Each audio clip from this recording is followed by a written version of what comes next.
과거에는 나이가 많다는 이유 하나만으로도 그 분야에서 가장 경험이 많은 사람으로 여겨지며 존경을 받던 노인들이 급변하는 산업사회 속에서 이제는 시대에 뒤진 쓸모없는 존재로 치부되고 있습니다. 뿐만 아니라 대가족 시대에는 권위의 상징이었던 노인들이 급속한 핵가족화와 여성들의 사회 진출 확대와 함께 피부양권조차 박탈당하는 사례가 적지 않으며 심지어는 가정을 울타리 없는 감옥으로 여기는 노인까지 생겨나고 있는 안타까운 현실인데요.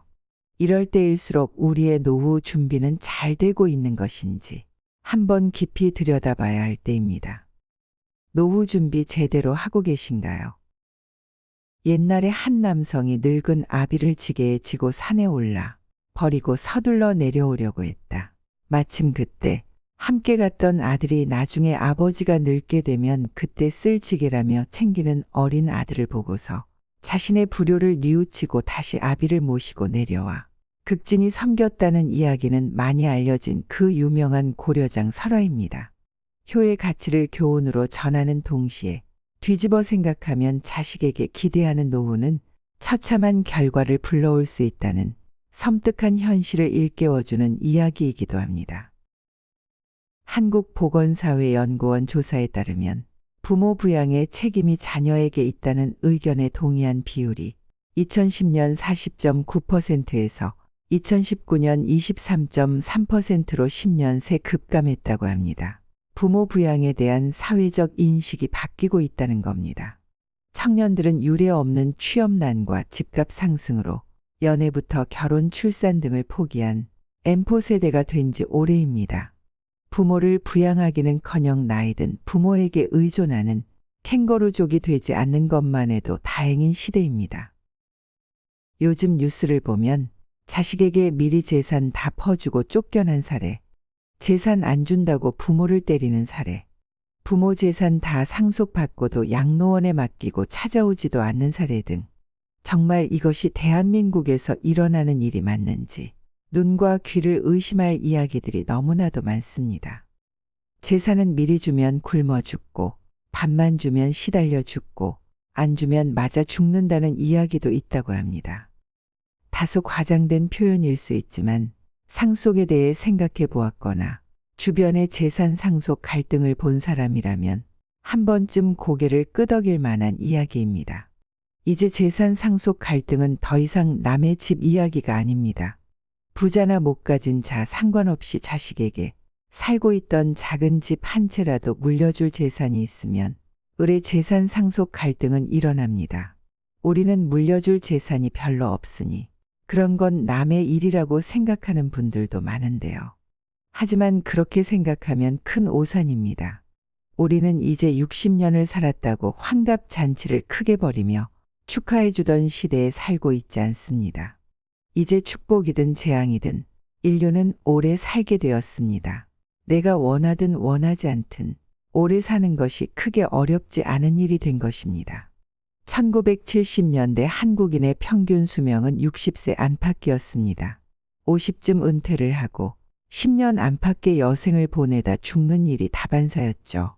그러니 주로 재산을 많이 물려받은 장남이 부모 부양을 전담했으며 통상 무리 없는 수준이었습니다. 그러나 지금은 100세 시대다. 재수 없으면 120세까지 산다는 말도 나오고 있습니다. 은퇴 후 소득 없이 버텨야 하는 기간이 과거보다 몇 배 더 길어졌고 당연히 노후 준비 자금도 많이 필요해졌고 부양 비용도 치솟았습니다. 특히 사망 전 1년 동안 자기가 일평생 쓴 병원비의 거의 반이 들어가는 시기라는 점이 우리를 더욱 불안에 떨게 만드는데요. 그러니 자녀들이 전적으로 부모를 책임지기에는 부담스럽다는 겁니다. 사회는 이렇게 초고령 사회로 진입하고 있는데도 제도는 여전히 평균 수명 60세 시대에 맞춰져 있다는 점이 큰 문제입니다. 그러니 부모들이 재산을 자녀들에게 생전에 미리 나눠주고 나는 욕심을 내려놓고 살겠다. 자식이 잘 사는 게 더 행복하다고 말하는 시대는 이제 아니라는 겁니다. 또한 돈이 조금 있더라도 아끼고 아껴 쓰고 사후에 얼마 정도 물려주겠다는 생각은 버리고 노후에 다 쓰고 죽는 것이 현명한 방법일 수 있습니다. 부를 쌓아 자식들에게 물려주려는 생각은 자녀들의 독립성을 크게 해칠 수 있습니다. 학교에서 아이들을 가르치다 보면 아버지에게 물려받을 건물이 몇 채나 있다며 건물주가 되어 월세를 받아가며 편하게 살겠다. 뭐하러 공부를 열심히 하느냐고 말하는 학생도 있다고 하는데요. 그러다 보니 부모 도움을 적게 받은 학생들은 상대적 박탈감이 커지고 금수저니 흙수저니 하는 수저 논란까지 나오고 있다는 겁니다.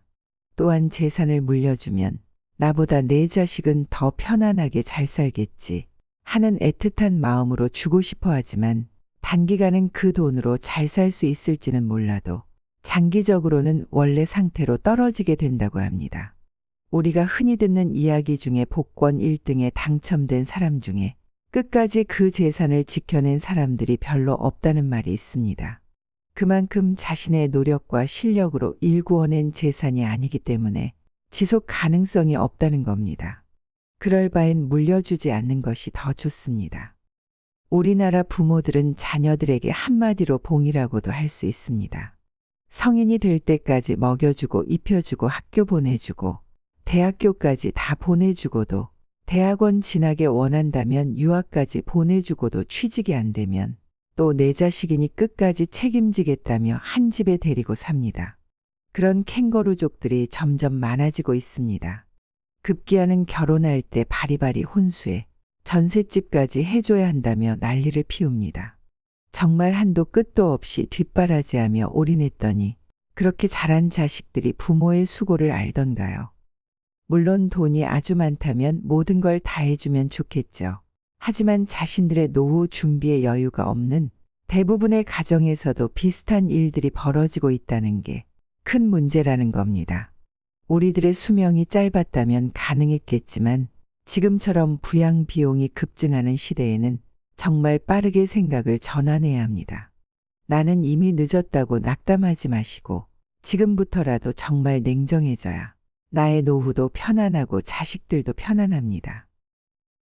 다 큰 자식이라면 정서적으로도 경제적으로도 독립시키는 것이 당연한 부모의 마지막 의무가 되어야 합니다. 애당초 부모에게 재산을 물려받으리라는 기대를 전혀 하지 않도록 어릴 때부터 성인이 되면 너가 독립해서 알아서 살아야 한다고 가르쳐야 합니다. 그래야 처음부터 부모의 재산을 바라고 뭐 어떻게든 되겠지 하는 마음은 버리고 자신의 인생을 잘 계획하며 살아갈 수 있고 자립심이 강한 성인으로 자랄 수 있습니다. 기대를 안 하면 부모에 대한 원망도 없습니다. 부모가 줄 것처럼 말하다가 나중에 나도 노후에 먹고 살아야 하니 못 준다고 하면 그때 자식은 기대하던 게 있으니 부모를 원망하고 미워하는 마음까지 생길 것입니다. 또한 부모도 나의 노후는 내가 책임진다는 아주 강한 마음을 먹고 준비해야 합니다. 그래야 자식에게 떳떳하고 노후가 비참해지지 않습니다. 노후에 자식이 뭐 어떻게든 해주지 않겠나 생각했다가 상황이 여의치 않다면 그것만큼 비참한 노후도 없을 겁니다. 부처님은 어떻게 하시고 이런 말씀을 남겼다고 하는데요. 돈을 쓰는 순서가 있다고 합니다. 가장 먼저 나에게 쓰고 그 다음엔 배우자에게 쓰고 마지막은 자식에게 쓰라고 했다고 합니다. 자신을 위하는 것이 곧 남을 위하는 길이라는 겁니다.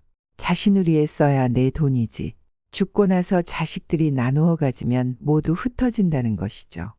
이제 우리는 대다수가 오래 살게 된 이상 나의 재산을 자녀들에게 미리 얼마 있다고 알리지 않는 게 좋습니다. 아무리 피를 나눈 부모 자식 관계라지만 돈이 있다는 걸 아는 순간 누구나 욕심이 생깁니다. 스스로 노후를 책임지되 이제는 정말 나이가 들어 주변을 서서히 정리해야 하는 순간이 오면 그때 가서 재산을 적당히 나눠주는 것이 좋습니다. 그리고 마지막까지 나의 노후는 내가 알아서 할 테니 신경 쓰지 말라고 하고 더 이상 바라지 말라고 꼭 선언하세요.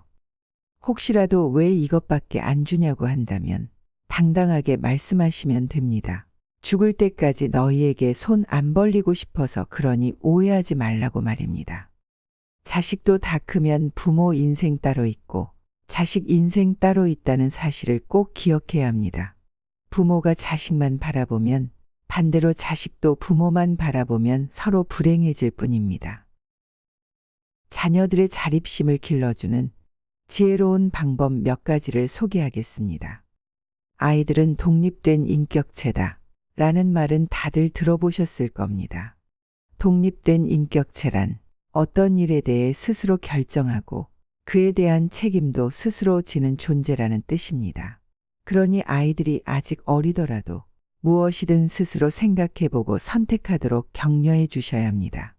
예를 들면 저녁 식사 메뉴를 고르도록 하는 것, 자녀의 결정에 어떠한 간섭 없이 그대로 존중해 주는 것, 집안일을 어떻게 배분할 것인지 정하는 것 등 이러한 과정을 통해 민주적인 부모-자식 관계가 정착될 수 있으며 자신의 의견이 수용되는 경험을 통해 독립된 인격체임을 느끼도록 하는 것이 중요합니다. 우리나라 부모님들은 이 부분이 정말 잘 안 되는데요. 그래서 아직 어려서 너는 잘 모른다거나 내가 다 해봐서 한다. 그렇게 하면 안 된다. 너는 엄마가 시키는 대로만 하라던가.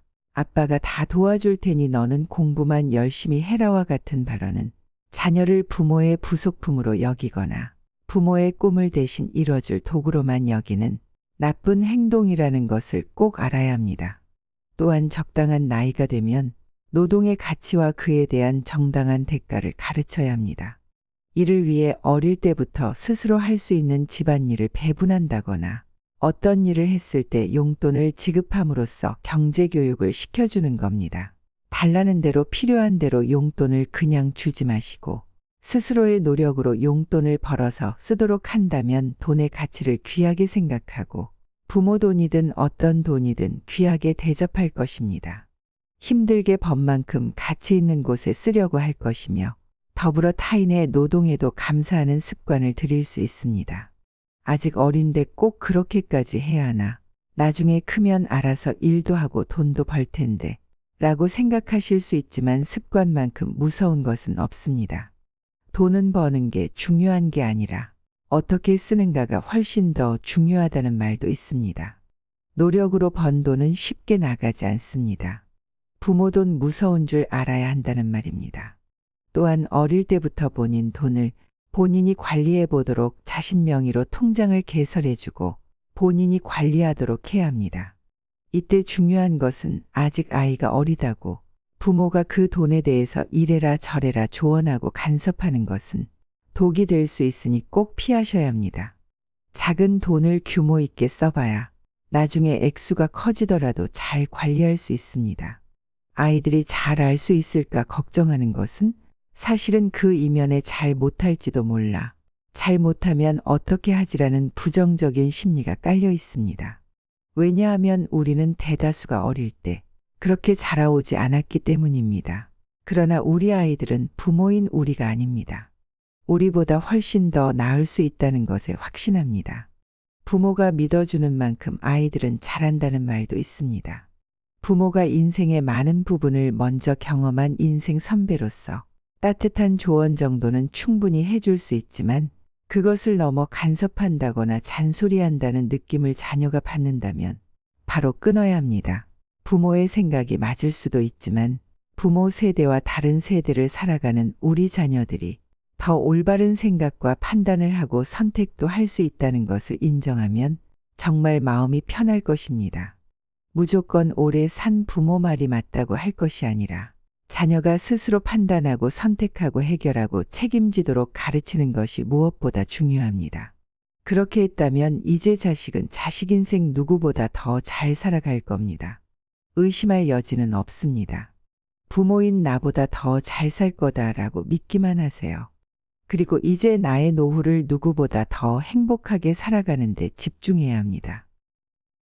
이제는 누구나 나이 들어 혼자 살아가는 것이 대세인 시대입니다. 혼자 살면 외롭지 않냐고 하지만 꼭 그렇지 않습니다.